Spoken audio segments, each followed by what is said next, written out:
Sebutkan saudara kita tentang Nahdlatul Ulama NU. Sebutkan tentang saudara kita yang ada di Persis. Sebutkan sesaudara kita yang ada di kelompok perjuangan Ikhwanul Muslimin. Sebutkan sesaudara kita yang mana saja yang akan kita sebutkan. Mereka Ahlus Sunnah wal Jamaah seluruhnya. Berangkat dari kelebihan dan kekurangan mereka. Mereka saudara kita, kita saudara mereka. Kalau setiap kelompok berpikir macam ini, maka akan ketahuan bahwa kita sesama kita tidak layak untuk dibentur-benturkan dan tidak pantas untuk saling bermusuhan. Musuh kita yang nyata adalah Yahudi, Zionis Israel. Musuh kita yang nyata adalah Nasara yang merangi Islam yang di bawah payung PBB dengan Amerikanya. Musuh kita yang nyata pada hari ini adalah Syiah yang dipimpin oleh Iran di seluruh dunia. Ini musuh kita yang nyata. Jelas siapa di hadapan kita.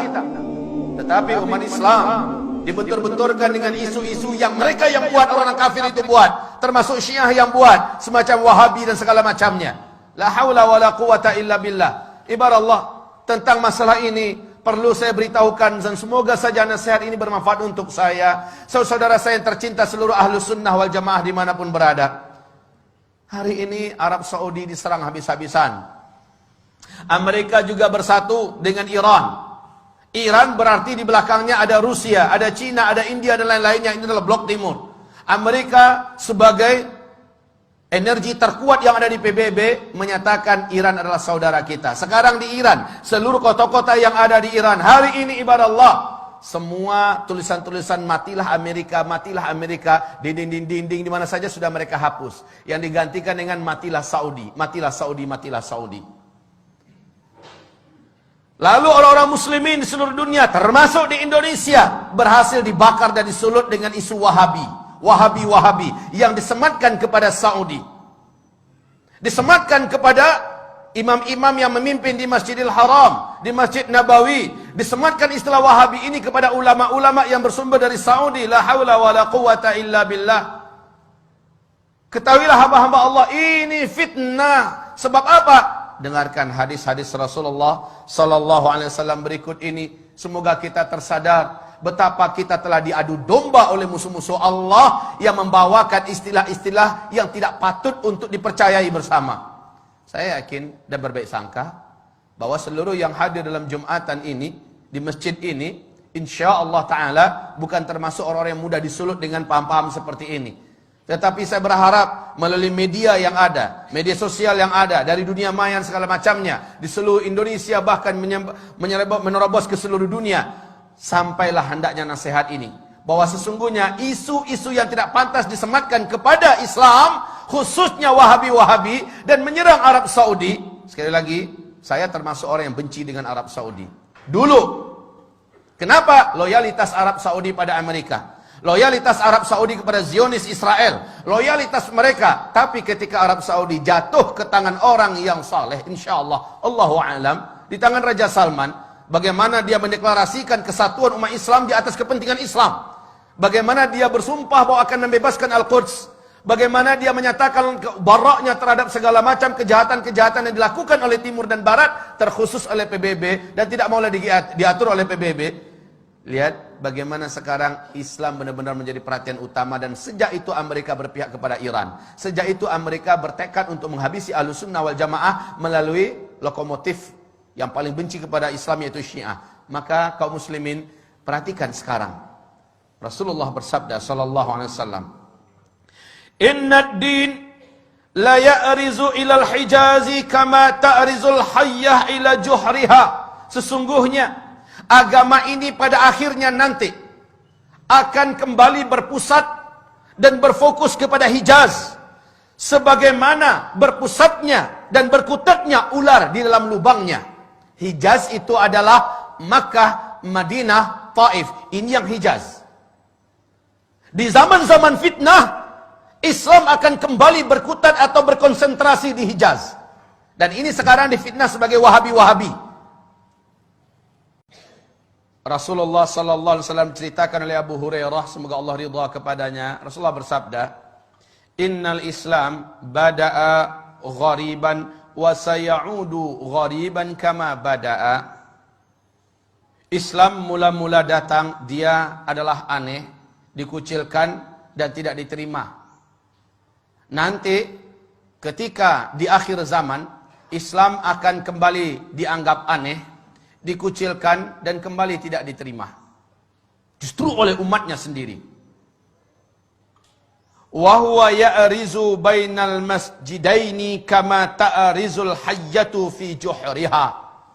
Dan Islam ini, kata Rasulullah sallallahu alaihi wasallam, hanya akan terpusat di dua masjid ini, yakni Masjid An-Nabawi dan Masjidil Haram, berarti di Mekah dan di Madinah, ya. Kama ta'rizul hayyatu fi juhriha, sebagaimana ular berpusat di dalam lubangnya.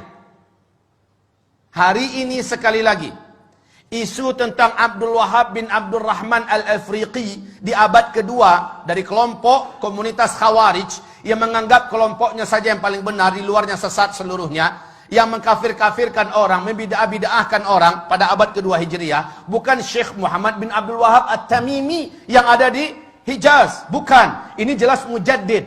Tetapi umat Islam ini dengan dalam buku yang ditulis oleh Muhammad Novelis, Zionis dan Syiah bersatu menghantam Islam. Ternyata istilah Wahabi-Wahabi yang harusnya di abad kedua yang muncul itu, si Khawarij itu, ini yang dihidupkan dan disematkan kepada Syekh Muhammad bin Abdul Wahab. Dan ini tidak benar, ini batil. Syekh Muhammad bin Abdul Wahab adalah seorang mujaddid, ulama Ahlus Sunnah wal Jamaah. Lihat seluruh bacaan-bacaan yang ditulisnya, lihat seluruh gubahan-gubahannya, lihat seluruh penyampaiannya, sama dengan yang ada pada umat Islam pada hari ini, baik yang dipakai dan diamalkan oleh NU, baik yang dipakai oleh umat Islam yang ada di Muhammadiyah, baik yang dipakai oleh Sunnah wal Jamaah yang ada di mana-mana. Tapi yang ditulis, yang diucapkan, dilafazkan oleh sang Khawarij abad kedua Hijriah, yakni Abdul Wahab bin Abdul Rahman, ini dia yang sesat, menyesatkan. Tapi orang-orang Syiah menyematkan ini kepada Syekh Muhammad bin Abdul Wahab. Inilah kebatilan yang nyata, ibarat Allah yang kami muliakan. Lalu umat Islam sekarang mau saja percaya dan dibentur-benturkan. Betapa prihatinnya hati saya ketika mendengar ada seorang Sunni diusir oleh saudara Sunninya yang lain. Kenapa? Sunni yang ini adalah mereka dari komunitas mayoritas, punya kebiasaan mengamalkan ini amal itu. Yang Sunni ini tidak mau mengikuti semacam Maulid Nabi, Isra Mi'raj, nggak mengikuti, ya. Tapi dia tetap baik berhubungan dengan masyarakat. Dianggap dan dibakar-bakar, disponsori, ini adalah paham Wahabi. Diusir dari kampungnya, diusir, tidak boleh lagi tinggal di kampung, bahkan diancam bakar. Rumahnya memang dibakar. Sampai-sampai ketika disakiti sekeluarga, padahal sama-sama Sunni, yang bertepuk tangan Syi'i, orang Syiah, karena kompor yang mereka nyalakan telah membakar sesama umat Islam. Harusnya kaum muslimin sadarilah, semua sifat-sifat Wahabi yang diceritakan oleh saudara kita yang menyebar di mana-mana 100% ada pada komunitas Syiah. Semua sifat-sifat yang ada pada Wahabi-Wahabi itu ada pada Syiah seluruhnya. Baca tentang Syiah, lihat perangai Wahabi, 100% ada pada Syiah. Yang maling mereka, yang teriak maling mereka, dan mengadu domba sesama umat Islam. Sadarlah, sadarlah. Wahai saudaraku, jangan mau dibentur-benturkan. Cintai saudaramu. Dan kata Rasulullah SAW, La tadkhulul jannah hatta tu'minu. Kamu tidak akan pernah masuk ke dalam surga sampai kamu menjadi orang yang beriman. Wa la tu'minu hatta tahabbu. Dan kamu tidak akan pernah menjadi orang yang beriman sehingga kamu saling mencintai. Kamu tidak akan pernah menjadi orang yang beriman sampai kamu saling mencintai. Saling mencintai ini adalah syarat menjadi orang yang beriman. Ibarat Allah, ma'asyiral muslimin, hamba-hamba Allah yang kami muliakan. Bagaimana, surga mana yang akan kita layak masuki sementara kita membenci sama orang beriman? Surga mana yang pantas kita masuki? Padahal yang pantas menjadi ahli surga hanyalah orang yang beriman. Dan kamu tidak akan sampai dan tidak akan pernah menjadi orang yang beriman sampai kamu mencintai sesama saudara kamu. Perbedaan nama, perbedaan karakter, perbedaan sifat dan sebagainya, jangan dijadikan alasan untuk kita tidak menganggapnya saudara kita. Orang tua kita sama, Al-Quran dan As-Sunnah. Rumah besar kita sama, Islam. Yang prinsip-prinsip kita masih sama.